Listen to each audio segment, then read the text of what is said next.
search warrant, and federal officials officially went inside his apartment and commandeered some things that they needed thanks to an FBI search warrant. Jonathan Deans reported just moments ago that it appears 2 locations were actually searched.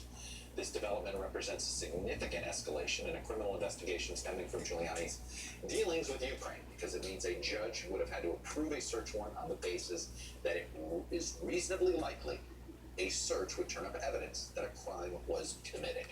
This obviously is a major developing story. We're going to bring you the latest on what we know of facts in just a moment. Try to keep the punditry to a minimum. In the meantime, we are just hours away from President Biden's first address before joint session of Congress on his 99th day in office. This news obviously will kind of at least overshadow things here in the district a bit, if you will, in official Washington, as everybody sort of hand wrings and speculates about Giuliani's future. But here's what we can tell you about the speech tonight. NBC News has learned that the president is planning to focus on racial justice, among other things. He's also going to tout his administration's success in achieving his goal of 200 million COVID shots within his first 100 days. But the heart of this speech is not those things. It is going to be the president unveiling a nearly $2 trillion package in assistance for American families. Call this the infrastructure, sort of social infrastructure plan. It includes universal preschool, free community college, expanded access to child care, all of it paid for in part by raising taxes on the wealthiest Americans. It is part of a historically massive agenda.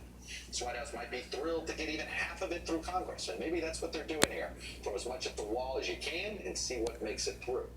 And the White House's strategy for the first 100 days does give us a pretty good window into how they plan to navigate these next political battles. President Biden is pursuing popular programs, pure and simple, infrastructure stimulus checks, increasing taxes on corporations and the wealthy. Those score high marks with the majority of Americans. He's avoiding fights he doesn't think he can win.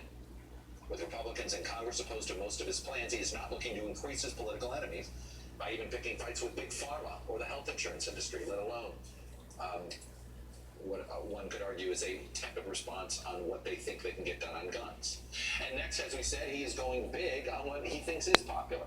When you add up the cost of COVID relief, the infrastructure proposal, and the new social infrastructure plan, it's a $6 trillion price tag that rivals estimates of what we spent on World War II and the New Deal combined.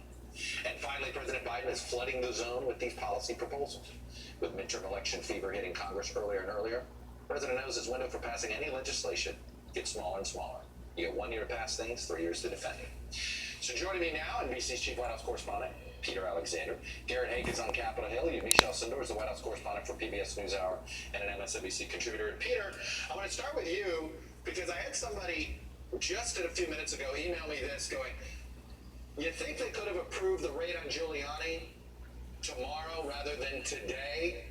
And compete at all with obviously a focus that you would assume the Biden administration would have, which is on all things here. We know the White House and the judge doesn't get involved in these things, and I would argue today's news is proof.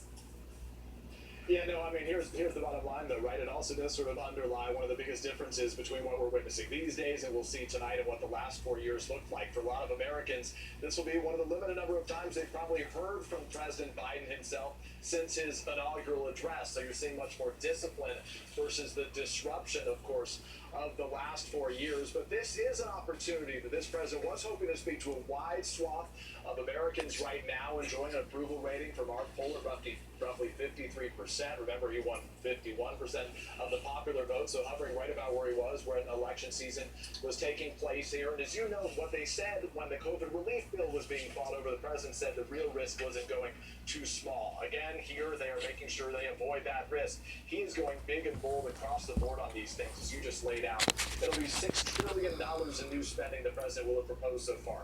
Almost $2 trillion that was already approved as it related to COVID without a single Republican vote. And here, as you note, on those popular items from infrastructure and human infrastructure, they include things like expanding the child tax credit for another 5 years as part of the American Families Plan, education, adding universal pre-K for free for 3 and 4 year olds, community colleges as well. And Chuck, as you laid out, they are picking these high ground issues, these issues with wide support across the board right now, as opposed to those issues, as you indicated, that can be much more contentious. They're not lowering the Medicare eligibility. They are not lowering prescription drug costs. Beyond that, they are also not going after student loan forgiveness. They are focusing on places where they feel they have real backing.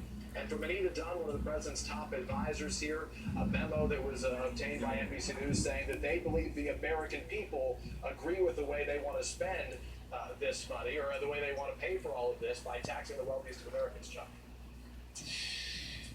Peter Alexander getting us started at the White House. Peter, thank you. Let me move over to Capitol Hill. Garrett Hanks. So, Garrett, how did the congressional Democratic leadership handle the decision by the White House to say, you know what, we don't want to pick a fight with pharma and the healthcare industry right now?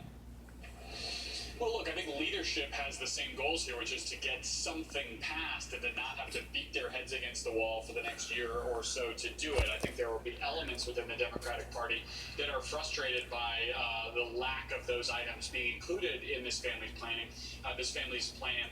package. You know, we've seen progressives start to float some of their own ideas, their own legislation here over the last couple of days, almost as though they were trying to inception these items into the president's agenda. That said, you are looking at a situation here with the family's plan that is almost certainly going to have to be another reconciliation effort here. Unlike with infrastructure, there's not widespread Republican feeling that this is a sort of a worthwhile set of things to do with that much money. And I think what we're already starting to hear, certainly what I've heard from Republicans so far, is opposition to this plan conceptually at 30,000 feet for what it costs, rather than kind of getting down and picking fights over individual elements of it, which I think polling has